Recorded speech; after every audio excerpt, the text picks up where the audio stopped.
Well, hello, and a big warm welcome to the Meeple Minded news shed for this very special episode with me, Jason. Paul is once again buried with work, and so you get me. Sorry about that. And basically, with all the pleasantries out of the way, let's crack straight on with all the tabletop gaming news that we think you need to know about this week.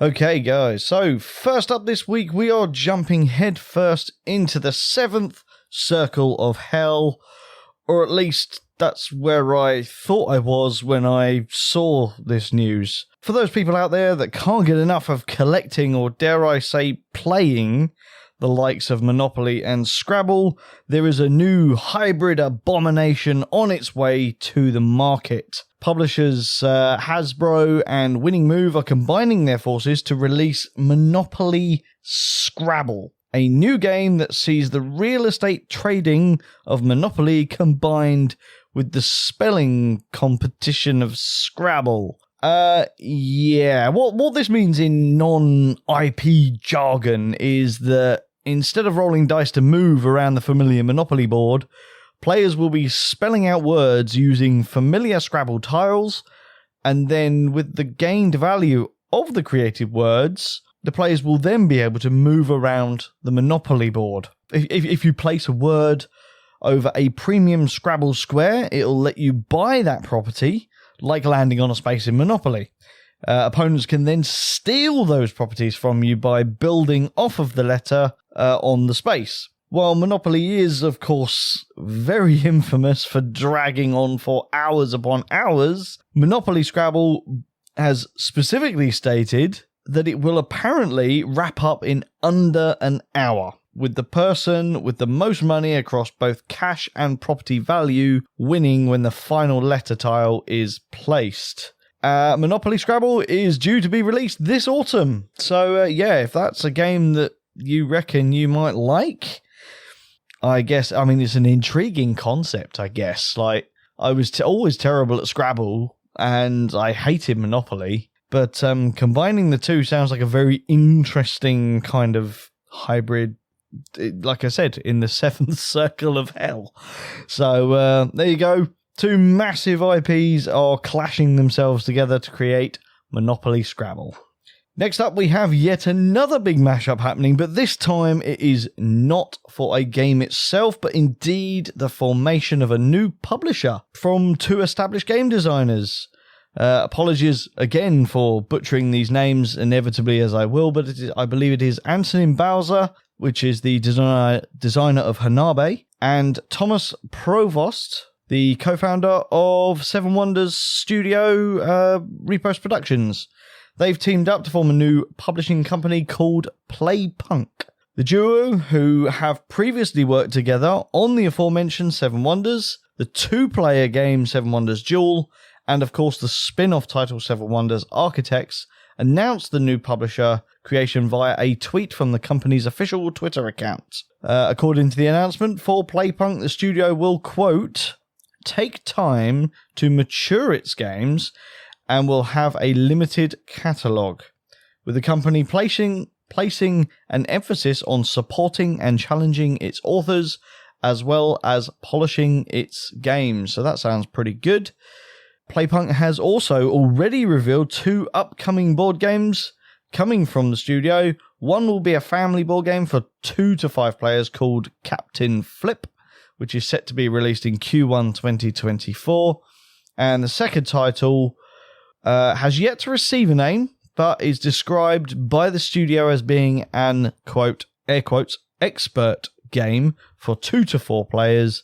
This mystery game is said to be released at Eschen Spiel in 2024, which of course usually takes place at the beginning of October. I, of course, really look forward to seeing what these games and indeed this new publisher bring to the table in the coming years. I think this is a big step forward. It's great. Okay, guys, so Ravensburger, they've been in the news a lot recently, of course, with the announced legal action from Upper Deck with regards to the imminent Disney Lorcana card game. And this week, no is no different. However, fear not, I am not going to talk about Lorcana, but I am in fact going to talk about a much older game. Puerto Rico, 1897, the decolonized revamp of the contentious classic board game will see a re-release later this year following its disastrous original launch. Puerto Rico 1897 was announced last year as an update to the 2002 board game in which players take on the role of colonial governors on the Caribbean island during the 19th century. In the original game, of course, players grow crops on their plantations and invest in new buildings in order to try and amass the most profit. Of course, that 2002 game has since seen stupid amount of criticism as the result of its colonialist themes, as well as the exclusions of indigenous inhabitants of the island and ignorance on the role that slavery played on those plantations. Obviously, you're controlling the characters that run those plantations, so a lot of people are a bit unhappy about that, which is why the game has obviously gone through its little bit of a re-theme and bringing it forward in the years.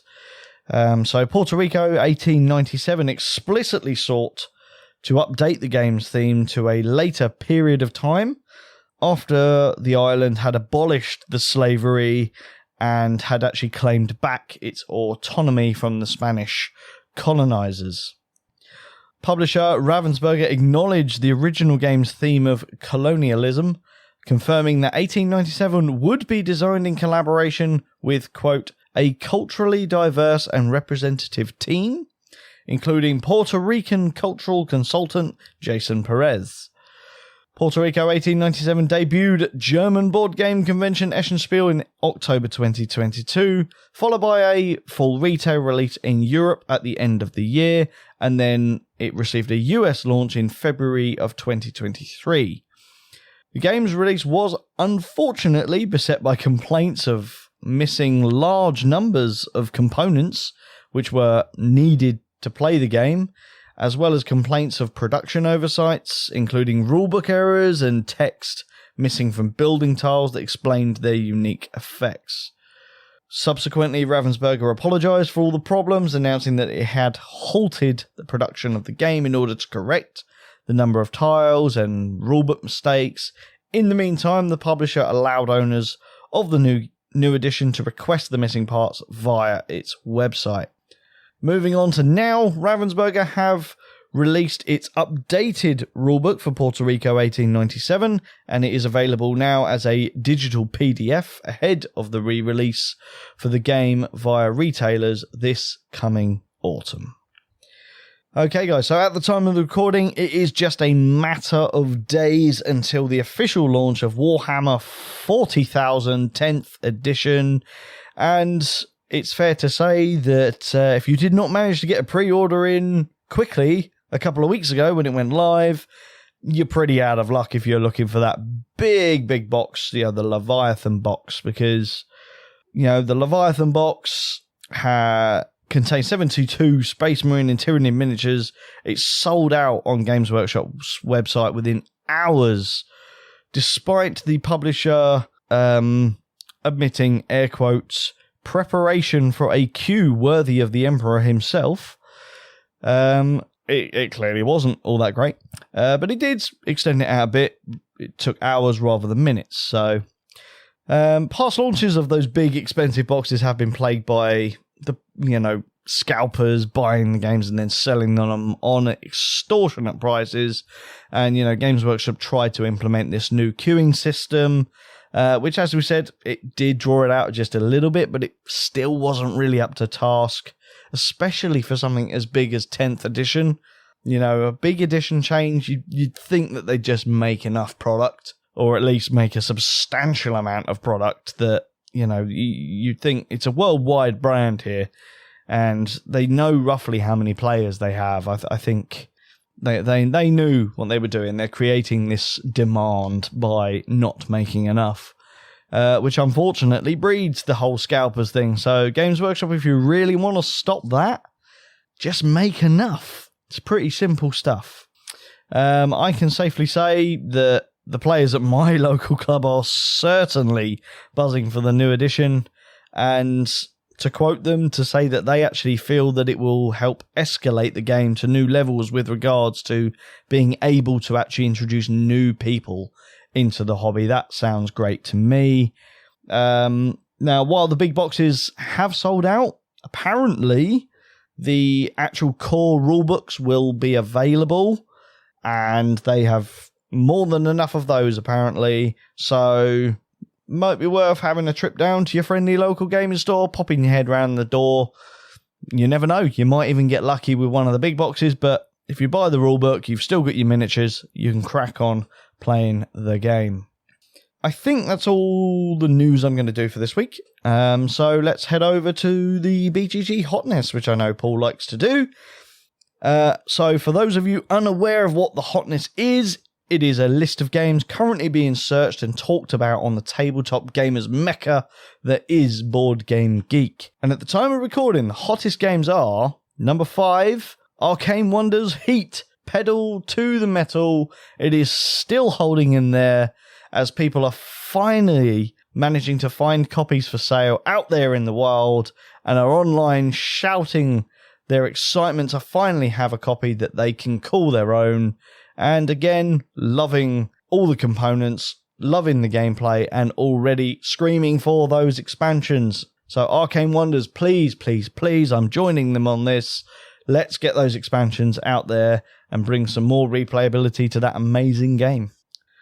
Number 4, Go On Board's tabletop implementation of the digital game The Witcher Old World has grasped the number 4, as crowdfunding backers are finally receiving their copies and are expressing their love for the game and its premium quality components. There seems to be a hell of a lot of love out there for this. I know that my good friend Anthony is desperate for a copy of this. When he gets one, I'm sure we're going to get to the table. I'm really looking forward to giving this one a go. Number 3, Osprey Games are finding themselves in that number 3 slot this week with the latest addition to the Undaunted series with Undaunted Battle of Britain. The Undaunted series is regularly, and I mean regularly, like pretty much every year, voted the best 2-players games available, and it seems that this one's going to be no different. People are loving it. Number 2, Eagle Griffin Games is up next with their 2024 release, Inventions, Evolution of Ideas. This one has a double whammy going for it, because with the preview copies appearing online and pictures and all that kind of jazz, they're boasting really nice, impressive components, and the gameplay looks pretty good as well, for one.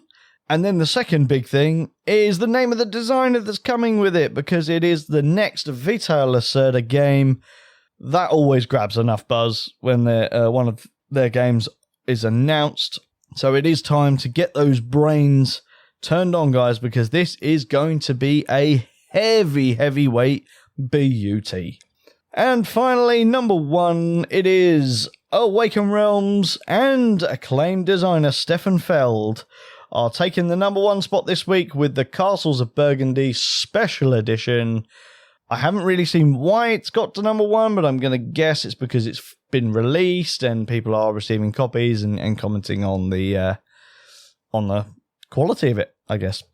And finally, guys, last up today, we of course have our crowdfunding segment where we take a little look at the various sites and pick a game that somewhat takes our fancy. And to be honest with you, this week was a tough one because I personally ended up backing 2, 3, all right, maybe 4 games. But anyway, enough said about that. I have settled on letting you know all about the game Ovation, a classical music game. As a musician for many years, I was immediately drawn to the theme of this game, despite the fact that classical music really isn't my bag, but I do love the music business, and I think this game will shine a good light on it. Innovation players will travel to Western Europe in an era where artists balanced artistry with the whims of the nobility. Manage your creative inspiration, satisfy your patrons' fickle fancies, and use your wealth of experience to build turns to a dramatic crescendo. The game employs key features such as engine building, positive player interaction, resource management, and card drafting as you perform a single action each turn to seek inspiration to create your art, seek your fortune using your acquired skills, seek patronage while hobnobbing with aristocrats, or even perform to your adoring fanbase. Ovation, a classical music game, is available to back now on Kickstarter, with pledges ranging from a print and play copy, including files to 3D print tokens for just £7. A single physical copy of the game is £37, as well as extra discounts if you back multiple copies, but obviously I will let you figure out that kind of stuff by yourself. And that is all I've got time for this week, guys. So thank you for joining us for another episode of the Meeple Minded News Shed. Join myself next Tuesday, where I will join my co-host James to talk about something gaming related. Not quite sure what it is yet. And of course, you could join us next Thursday, where hopefully your favourite duo, Paul and Brian, will hopefully be back gracing your ear holes for another edition of the Meeple Minded News Shed. But until then, stay safe, Meeples, and we will see you all at the game table.